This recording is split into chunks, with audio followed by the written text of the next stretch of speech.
Next speaker, Mr. Jonathan Gegerson, who is an author, father for, and VMS alum.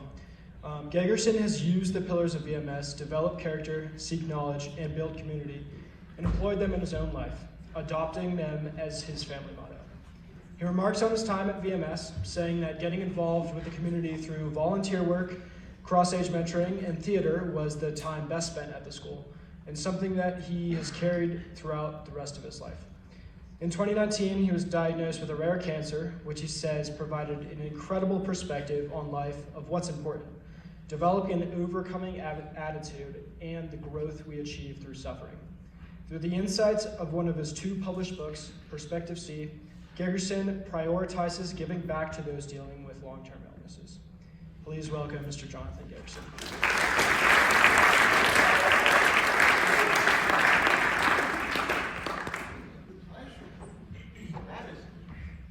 I was talking to Jamie over here, because Jamie and I went to school together here, and I was like, who's he talking about? Is that me? Kind of surprised. Well, how's everybody doing? Good? All right. So I'm going to share with you some today, and I have some ground rules that I want to share with you first before I really get into anything. And this comes off, right? Thank God, because I walk. If I had to stay, I'd be in trouble. But one of the ground rules that I have is you're going to hear me speak a little slower than most, and that's because, as you can tell, I've been through a few surgeries, right? I didn't purposely go to a plastic surgeon to look like this, although I think I look pretty hot, all right? I tell my wife I'm one of a kind. You can't find another me, that's for sure. 2, if I all of a sudden start talking like a 3-year-old, okay, which could happen at any point, it's because my tongue decides to do this weird thing where it wants to go into this spasm. Like, imagine skiing all day and then going to bed and then having one of those calf cramps that can happen, where it wakes you up and you're like, ah! Well, my tongue does that. And if it does, sometimes it lasts like 5 seconds, sometimes it lasts like 25, 30 seconds. So I'll do my best to talk through it. But if I run into one of those things where it's like I need a moment, I'll just hold up my finger and know. But that's what'll happen there. I'm not all of a sudden trying to act like a 3-year-old. Okay? So those are my 2 ground rules. The other, right? Like, you embrace things you love, right? You hold on to them tight. They're endearing to you. You love them. But what about the idea of embracing suffering? What? How could we think about embracing suffering? Does that sound exciting to anybody? Let's embrace suffering. Do you think I was happy going through all that stuff there during my VMS days? I think it was like, oh, this is awesome. I get to lose my home. This is awesome. I get to, ask for help for the summer trip again. This is awesome. Tuition's due, and mine hasn't been paid. Am I going to have a talk saying you can't attend school anymore for a while? All those things. This is awesome. Going home to an empty house. Mom's in the hospital in Denver. This is a great time. Right? But if we embrace it, we can grow from it and build resilience. Go ahead, switch. So this is me and my wife. My wife's in the room. So all of you high schoolers, please make me look good today, okay? For whatever you do, make me look good, all right? My wife and I will soon be married, like 28, 29 years. And, but this is me in 2019. Breckenridge, 27 years after graduation from VMS.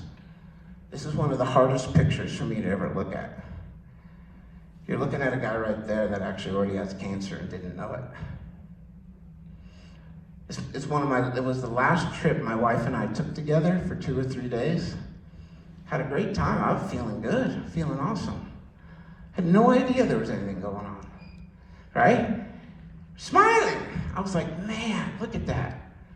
I had no idea what the adventure my wife and I were about to go on together. Go ahead, next slide. Okay, here's some pictures of me, all right? Yeah, well, and these are the non-gory ones. I wanted to keep this PG today, okay? But that one up on the left, that's me after I had my flap done here. So I have a section of my leg was removed and put on my neck. So that's what this is. This is my thigh, right? It grows hair, and it's like thigh hair. It's really kind of weird, really, you know? But then again, I tell people, I'm the only one probably that has thigh hair on their neck. One of a kind, right? But that's what that is. So that was during COVID, 2020. So my wife literally dropped me off at the hospital in Houston, Texas at MD Anderson at 5:30 in the morning, gave her a hug and a kiss, and told her she was not allowed in because of COVID. Went in, 14-hour surgery. This was my 6th surgery I'd been through. I'd already been through 5 other surgeries. This is my 6th and the biggest one. And 5 days later is when I was able to get picked up, which I'll show you something. This is her and I seeing each other after 5 days. I always tell people when I talk to doctors, so I do a whole talk for doctors and stuff. I've talked to a bunch of high schools, but I'm like, that's what love looks like. You know, I tell people that's what love looks like. But we didn't see each other for 5 days, came out of the hospital. That wasn't seen the first day. That's me getting chemo. University of Colorado, I still get chemo. I go into chemo every 4 weeks. I go get chemo still. I have a port right here, a little bump. I zap into it, and I call it the juice. I get the juice every month, okay? I get the juice. Once a month, I get the juice. This is me in radiation. See, look how amazing my thigh does, though. I'm like, dang, you know, it must have been all the skiing I did. But I'm like, my thigh looks amazing. But radiation, I went through, and I know it looks really painful, but you know, crazy enough, it really wasn't that painful. I want you to know, I know right there you're looking like, oh, yeah, it's kind of gross looking, but it really wasn't that painful, guys. It was more like a pain in the tuchus, which means butt, than anything else, all right? That's me ringing the gong. After I went through a round of radiation, you know, when you're done, you get to ring the gong and say, yeah, I did it. You can put another slide. That's me ringing the gong. Look, 2 different bells I rang. Why? Well, my first time around, I had surgery, 12 cycles of chemo, 33 cycles of radiation, and that's me ringing the gong for the first time. My second time around, I had 12 cycles of chemo, 34 sessions of radiation, and that's me ringing the gong a second time. So total, I've been through 67 sessions of radiation treatment. And right now, I'm on my 62nd chemotherapy treatment. So the doctors, when they see me, it's funny, they're like, oh, you've been through so much. Oh, I feel for you. Oh my gosh. I'm like, yeah, I have been through so much. By the way, do you ski? And they're like, you want to talk about skiing? Yeah. Because you know, there's only a couple things and activities that I do when I don't have cancer on my mind, and one of them is skiing. I love the wind blowing by my ears. You know, I don't do any cliffs or jumps anymore. I can't. Doctor said no, but I can do everything else. Okay, I can do everything else. But I went through that. Go ahead, next slide. Ooh, wow, fading in. So what I want to show you there, this is my leg. And that's a pad that they put on it, okay? And I'm showing it covered up on purpose, because I don't want to show you, you know, honestly, it looks like a big piece of filet mignon underneath there. I mean, it's pretty impressive. In fact, my plastic surgeon who did it, he was a skier, he is a skier, goes to Vail, comes here every time. He actually said, when I looked at your leg, I go, I was like, my God, this guy is a skier. Look at all the fine muscle in his leg and stuff. He actually pointed it out to me afterwards, like, I could tell you were a skier. I kind of made me proud, you know what I mean? I was like, yeah, I'm a skier. And the doctor says so. But something happening here. The doctor who's putting this on for me, this is while I was in the hospital, looked at me and said, you know, for you, it's all or nothing. He said, statistics mean nothing in this case. And he goes, do you know what I mean? I said, yeah, like, there are no statistics for my case. He goes, yeah, he goes, for you it's all or nothing. I ask you, Have you ever been in a spot where it really has to be all or nothing? Because when you're in a spot where it's all or nothing, it's amazing how your mind changes and what you're willing to do all of a sudden. If it's all or nothing. And in this case, he was talking about it's either all or death. That's what he meant. All or death. And then he said, hey, statistics mean nothing to you. And I agree with him. Statistics mean nothing to me when it comes to this. I've already beaten the odds no matter what happens in my future. I've already beaten the odds. Not because I'm amazing, but because of part of the mindset that honestly was developed during my days at VMS. Okay? And the suffering that I went through in my days at VMS and the pain at VMS. The seed was planted for whatever may come my way to keep my mindset.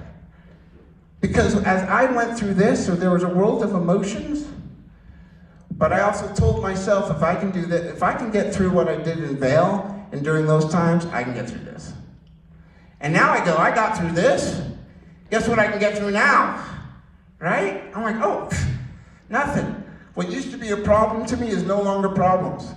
Drives everyone else crazy. I'm like, that's not a problem. I'll share with you a problem, but that's not a problem. Next slide.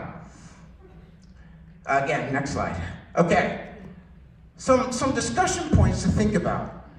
If you have homeroom, I can Maggie has these that she can forward to if you want to have discussion. But something that you have to understand, when we feel our own struggles and doubts, how has that provided a new perspective for you? A muscle doesn't grow unless you put it under strain and suffering. Is that true? Your skiing does not get better unless you do the run over and over and over and over and over and over again until you're worn out and tired, right? You can't increase your endurance on tellies unless you really push it. I remember doing soccer training and Bob Bandoni running us like crazy and looked at us and said, we may not be the best players, but there'll be no team that's in better shape than our team. And by the way, 92 varsity soccer team, we were the first VMS team to make it to the quarterfinals. Just want you all to know that. Okay, keep that. And the team that we were ahead 1-0 at halftime, and then they came back and beat us, and that was the team that actually ended up winning state that year. We had them at halftime, though. We all claimed that. We had them at halftime. But just want you all to know that, okay?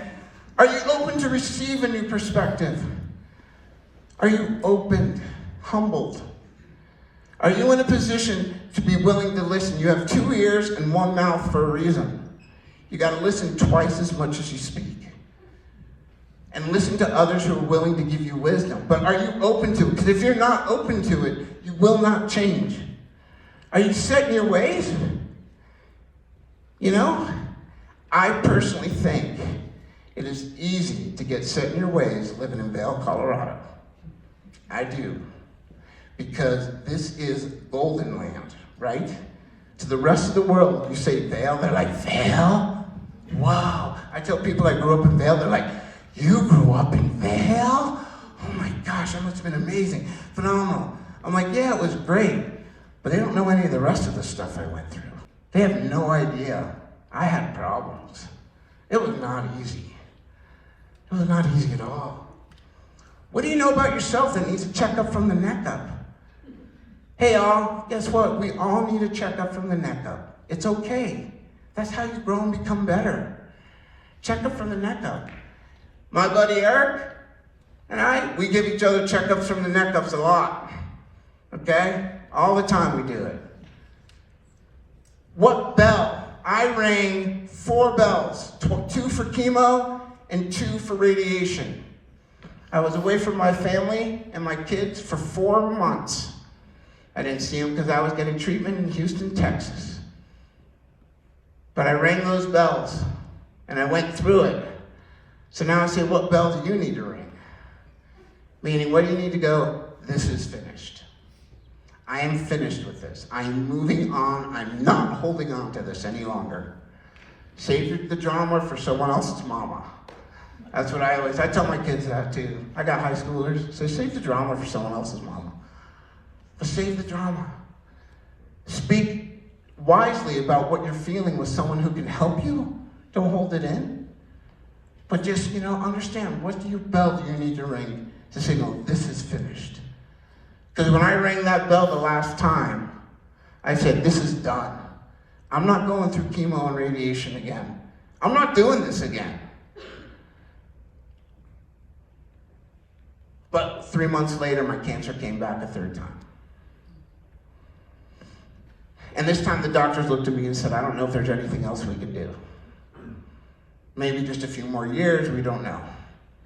And unfortunately, a doctor at the University of Colorado said there's a medicine that came out in 2019 that's designed for your type of cancer for a relapse of a third time.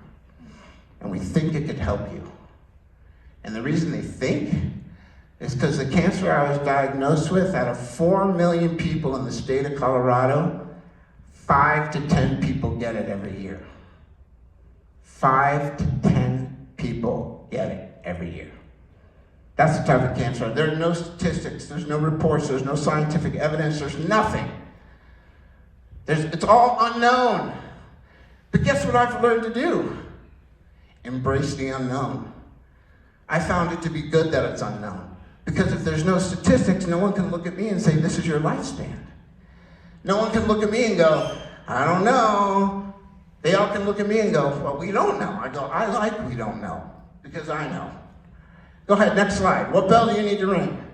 Here's some things that I'd say today, and this is my last slide because I know you guys got to go to lunch. I don't live with cancer. Cancer has to live with me, and it hates it.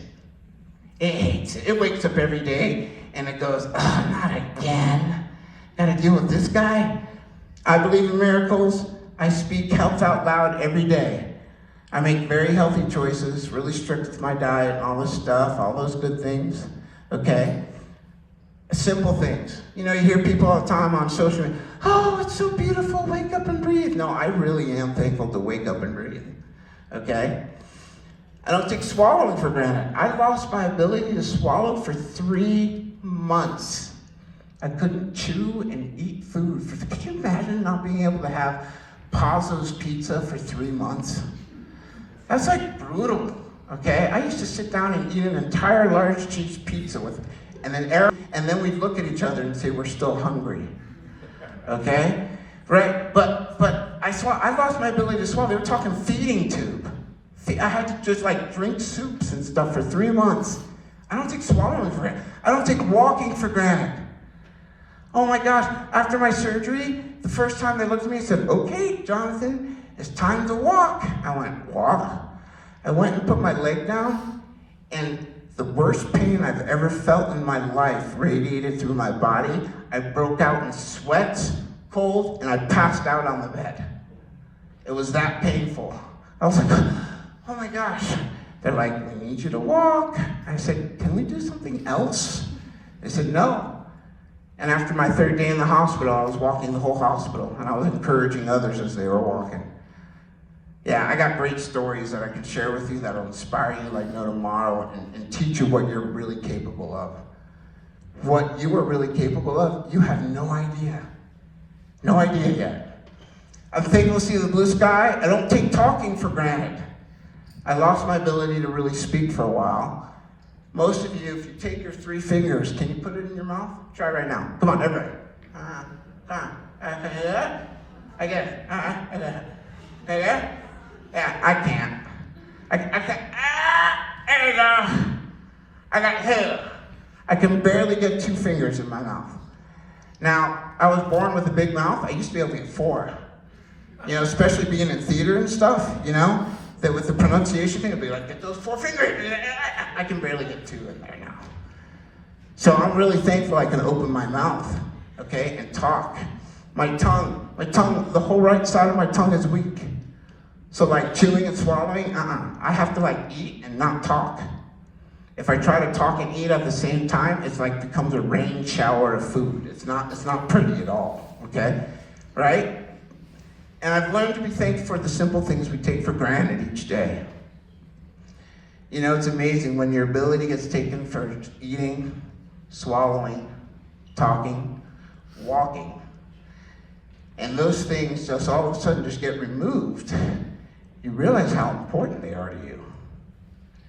And then all of a sudden your perspective completely changes, where you're like, this is really important to my life. Maybe I should go a little further and really appreciate the fact that I can walk and talk. Or I can sit down and have a meal with my friends, and I can sit and I can actually swallow without choking, or talk. Or here's my new smile. It's a great smile, isn't it? It's a new smile. That was one of the hardest things for me, is the fact that my smile changed.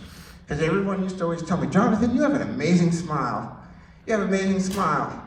And then all of a sudden I came out after my last surgery, and I was like, here's my amazing smile. A little different, but what's really cool is if I'm in a rush and I want to get ahead of people, at the airport, I just go, yeah, I cut. And people are like, oh, sure, sir, go ahead. If I'm running late, remember what I said in the beginning, use what you have? Yeah, a little callback there, right? I mean it, I'm like, hey, there's got to be some advantages to going through cancer, right?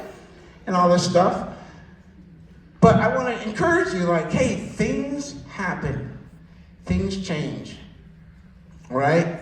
I want to share with you, you all have an amazing future ahead of you. And you all are already more resilient than you think you are.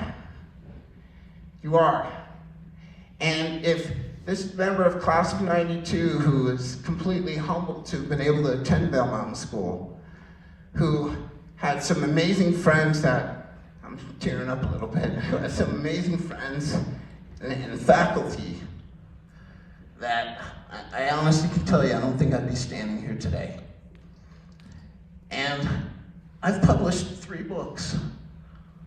Do you know that at 8th grade, my writing skills were more like a 5th grader? And Bob Bandoni took his entire summer and had me read and write reports all summer. I hated it. I despised it. I was like, really? He goes, yeah, we need to get your writing up to high school level.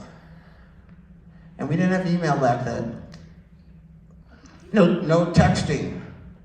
I actually had to drive him to here, or when I was away, I had to mail it to him, telling him my book reports. I was that guy. And because of that, now, hey, I'm a guy, I've written 3 books. I'm not about to tell you I'm the most amazing writer in the world, but I'm just like, how did I end up writing 3 books? I was the guy that was going into high school on a 5th grade writing level. I was way behind the 8 ball. Right? And it's because of what was nurtured here at VMS. So I hope you can tell that I'm thankful, and I'm thankful that I've been given the opportunity to share a little bit of the story with you. Perspective C, I actually do a whole 45-minute, very interactive talk on it, and it goes very much more into a lot of the perspective changes on life, and what we have, and how to deal with things, and how to build that resiliency. But just know the guy here in class of 92, Jonathan Yegerson, I was a poor kid, my mom hospitalized. I had to build resilience real fast amongst everybody else. When I used to go to my friends' houses, I was like, oh my gosh, these things are mansions, and I was just kind of driving to my little place in Westvale, I was like, I couldn't even fathom, how do you have that? It made no sense to me. I couldn't get it.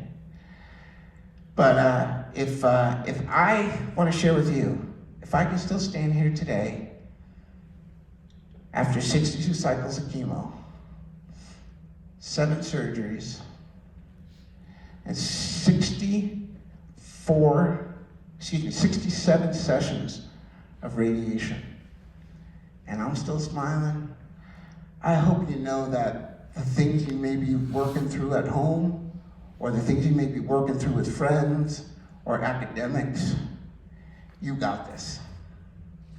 You got this. And maybe whatever it is, I want you to know you got this. And I just want to encourage you, when it gets tough, think of, hey, That guy, Jonathan Gagerson, class of 92, he went through this and he told me, I got this. I got this. And you got it.